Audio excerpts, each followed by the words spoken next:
Kozhikode medical കോളേജിലെ അത്യാഹിത വിഭാഗത്തിലെ അപകടത്തിന് പിന്നാലെയുള്ള മരണങ്ങൾക്ക് കാരണം പുക ശ്വസിച്ചതല്ലെന്ന് പ്രാഥമിക പോസ്റ്റ്മോർട്ടം റിപ്പോർട്ട്. വെസ്റ്റ് ഹിൽ സ്വദേശി ഗോപാലൻ, വടകര സ്വദേശി സുരേന്ദ്രൻ, മേപ്പയൂർ സ്വദേശി ഗംഗാധരൻ എന്നിവരുടെ മരണകാരണം പുക ശ്വസിച്ചല്ലെന്നാണ് റിപ്പോർട്ടിൽ പറയുന്നത്. ആന്തരികാവയവങ്ങൾ കൂടുതൽ പരിശോധനയ്ക്ക് അയക്കും.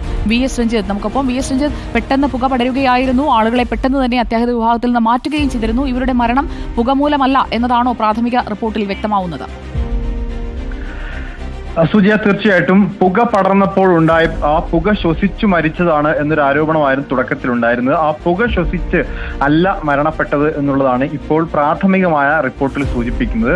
വെസ്റ്റ് ഹിൽ സ്വദേശിയായിട്ടുള്ള ഗോപാലൻ, വടകര സ്വദേശി സുരേന്ദ്രൻ, മേപ്പയൂർ സ്വദേശി ഗംഗാധരൻ എന്നിവരുടെ മരണകാരണം പുക ശ്വസിച്ചതല്ല എന്നുള്ളതാണ് ഇപ്പോൾ ഈ 3 പേരുടെ പ്രാഥമിക റിപ്പോർട്ടാണ് പുറത്തു വന്നിട്ടുള്ളത്.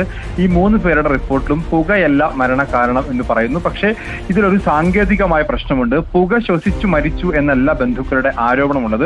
ബന്ധുക്കൾ ആരോപിച്ചിട്ടുണ്ടായിരുന്നത് ഇവരെ വെന്റിലേറ്ററിൽ നിന്ന് മാറ്റുമ്പോഴോ അല്ലെങ്കിൽ ഈ ആശുപത്രിയിലെ ഇന്റൻസീവ് കെയർ യൂണിറ്റിൽ നിന്ന്, തീവ്രപരിചരണ വിഭാഗത്തിൽ നിന്ന് മാറ്റുമ്പോൾ ഉണ്ടായിട്ടുള്ള കാലതാമസമാണ് ഈ മരണത്തിനിടയാക്കിയത്. വെന്റിലേറ്ററിൽ കഴിയുന്നു, വെന്റിലേറ്ററിൽ നിന്ന് മാറ്റി മറ്റൊരു ആശുപത്രിയിൽ എത്തിച്ച് വെന്റിലേറ്ററിൽ സ്വീകരിക്കുന്നവരെയുള്ള കാലതാമസമാണ് മരണകാരണമെന്നായിരുന്നു ബന്ധുക്കളുടെ ആരോപണം. VS രഞ്ജിത്താണ് വിവരങ്ങൾ നൽകിയത്.